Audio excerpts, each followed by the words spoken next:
The ballroom shimmered with golden light, filled with the hum of laughter, clinking glasses, and the steady rhythm of a live jazz band. It was the wedding of the year, where the city's elite had gathered to celebrate the CEO of a Fortune 500 company's son tying the knot. Guests wore diamonds that sparkled like starlight, gowns that trailed across the marble floor, and tuxedos tailored to perfection.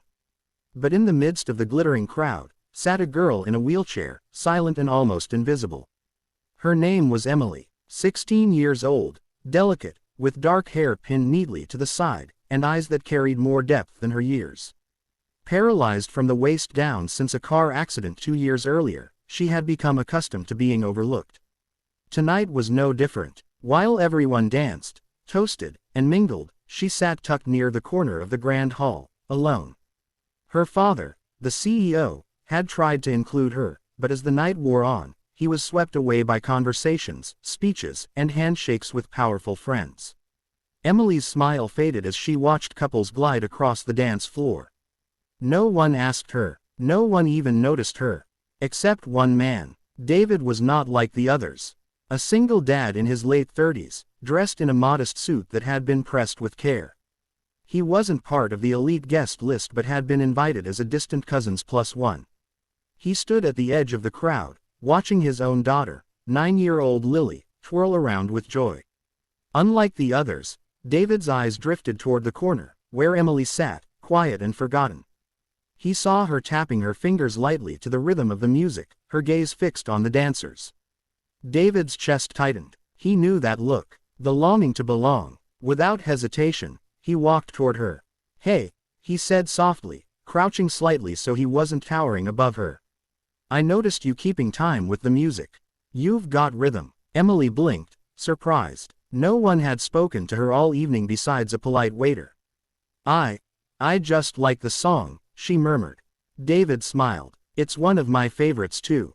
But you know, a song's always better when you dance." Her cheeks flushed. She lowered her gaze. "I can't," she whispered, her voice breaking just a little. David didn't flinch. Instead, he leaned closer. "You don't have to stand to dance." He motioned toward Lily, who was now spinning in clumsy circles, laughing without a care. "Dancing is just about moving with the music. However you can." Emily's lips parted, unsure whether to laugh or cry. "No one's ever said that to me before." David offered his hand. "Would you let me have this dance?" For a moment, the world seemed to stop. The girl who had been invisible all night felt seen. Her hand trembled as she placed it in his. David didn't pull her onto the dance floor. Instead, right there by her wheelchair, he began to sway gently, guiding her hands through the rhythm. He moved in exaggerated, playful steps, making Lily giggle as she ran over and joined in, twirling beside Emily's chair. Slowly, Emily began to lift her arms, swaying side to side with the music, a shy smile blooming across her face. And then something incredible happened. The crowd began to notice. Conversations quieted. The band, as if sensing the moment, softened their notes, giving space for the unlikely trio at the corner of the ballroom. Guests turned to watch. This girl they had all overlooked, smiling, laughing, dancing in her own way. The CEO, standing near the stage, froze when he saw his daughter. His heart clenched. It had been so long since he'd seen her smile like that. His powerful image, his $1 million suit, his empire, all of it seemed meaningless compared to this one fragile, radiant moment. By the time the music ended, the entire ballroom erupted in applause.